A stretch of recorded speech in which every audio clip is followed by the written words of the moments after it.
자, 과거 참여정부 시절과 똑같은 정책이 나오니까 그 정책의 재판, 그러니까 결과도 똑같을 것이다 이런 얘기들이 많이 나오니까 정부에서는 그때와 지금은 다르다 이렇게 얘기를 하고 있습니다. 과연 이번에는 다를까요? 거기에 대해서 좀 한번 보시자고요. 자, 제 생각은 항상 똑같아요. 이 부동산 이 시장의 흐름이라는 것은 요 정책, 정부의 정책 가지고서 움직이지 않는다는 것입니다. 뭘로 움직여요? 추세에 의해서 움직인다. 하나의 커다란 흐름, 큰 흐름에 의해서 부동산이 이 상승도 하고 하강도 하는 것이지. 그래서 제가 우리 카페에 오시는 시청자분들은 아주 지겹게 많이 보셨을 거예요.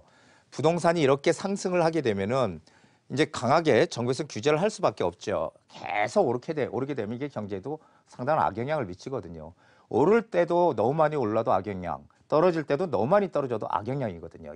경제. 그러니까 어느 순간에는 이게 규제를 해요. 너무 많이 오르니까. 규제를 하면 어떻게 돼요?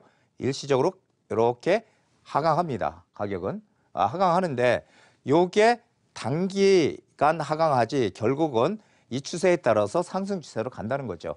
하강도 마찬가지예요. 부동산 시장이 하락할 때 정부에서 너무 또 하락을 방치하면 안 되니까 여기서 강하게 부양책을 핍니다. 그러면은 부양책을 피게 되면은 다시 시장은 이렇게 살아요. 올라가요. 하지만 이거 역시 단기적이다. 이런 얘기 제가 많이 드렸죠. 결국은 흐름대로 추세대로 이렇게 시장은 다시 꺾인다. 항상 이 시장은 전체적인 그런 추세에 의해서 움직이는 거지 이 정책에 의해서 움직이지 않는다는 것입니다. 자, 반복되는 규제 정책. 자, 우리 그 청와대 김수현 실장이죠. 집값 여전히 높다. 다시 집값이 불안해진다. 즉 가격이 오른다 그러면 추가 대책 내놓겠다. 이렇게 얘기했습니다. 그렇다면 집값이 높다 낮다는 과연 기준이 뭘까요? 저는 그것도 좀 아리송하고요. 자, 이게 시장이 올라가면 추가 대책 내놓겠다고 하는데요. 그런데 추가적으로 내놓을 대책이 상당히 제한적일 것이다라는 거죠. 나올 건 이제 다 나왔거든요, 사실. 예, 그래서 나올 수 있는 것은 지금 이런 조정 대상 지역이나 투기과열 지구나 이렇게 지정이 안 됐던 데들을 추가로 지정하는 거 이거밖에는 새롭게 나올 게 없다. 그래서 지금 이 규제에 반복되는 이 규제 정책들은 항상 옛날에 지금이나 똑같이 시작해 왔고요. 인위적 규제의 부작용, 이 참여정부 판박이다 저는 이렇게 얘기를 하는데요. 이 서울을 포함한 구도심이죠. 수도권. 이 구도심들은요. 이 낡은 주택이 많아요. 예전에 젖었던 집들이기 때문에 그러면은 이 낡은 주택을 바꿀 수 있는 유일한 방법은 재개발과 재건축밖에 없죠. 있는 거 부숴서 새 집 짓는 방법밖에 없으니까요. 그렇다면은 지금 많은 분들이 이 새 집에 대한 그런 이 선호도 이게 갈수록 높아지거든요. 낡은 집에 살기 싫은 건 누구나 다 당연한 거잖아요. 그래서 새 집에 대한 욕구가 커지는데 이 새 집을 공급할 수 있는 방법은 이 재개발, 재건축 등 이런 정비 사업밖에 없다는 것입니다. 그런데 집값이 오른다고 이 공급을 막아놓으면은 어떻게 돼요?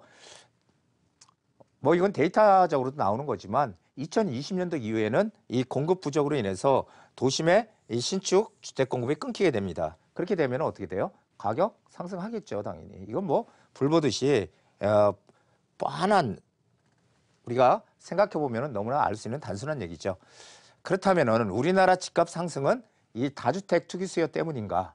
이 다주택자를 잡아야 된다. 그런데요, 이렇게 지금 인식들을 많이 하시는 분들이 있는데, 그런데 과연 이 전 세계 집값이 급등을 지금 했는데 우리나라 집값만 오른 게 아니라 상대적으로 이 전 세계 전체적으로 그 집값이 많이 오른 순서로 보면 우리나라는 상대적으로 덜 올랐다는 것을 알 수가 있는데요. 그게 이제 제가 강의할 때 화요일 날 강의할 때 이제 그런 자료들을 많이 보여드렸는데 지금 전 세계 집값이 가장 크게 급등했던 이유는 이 유동성 때문입니다. 돈. 이게 글로벌 주택 시장으로 계속 흘러 들어와서 집값 폭등의 가장 큰 원인이 됐다는 것이죠. 그래서 그런데 유독 그 많은 전 세계 나라들 중에서 유독 우리나라에만 투기 수요가 몰려 들어와서 집값을 과연 올려놨을까요?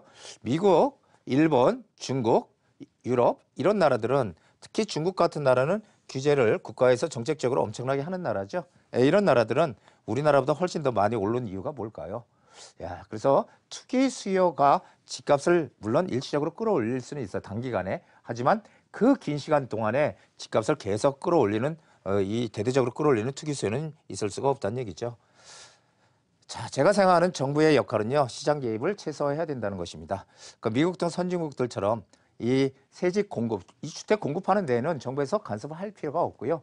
주택을 공급해서 이게 지속적으로 나오게끔 하게 되면요, 항상 이 수요와 공급에 의해서 가격이 결정이 되는 거거든요.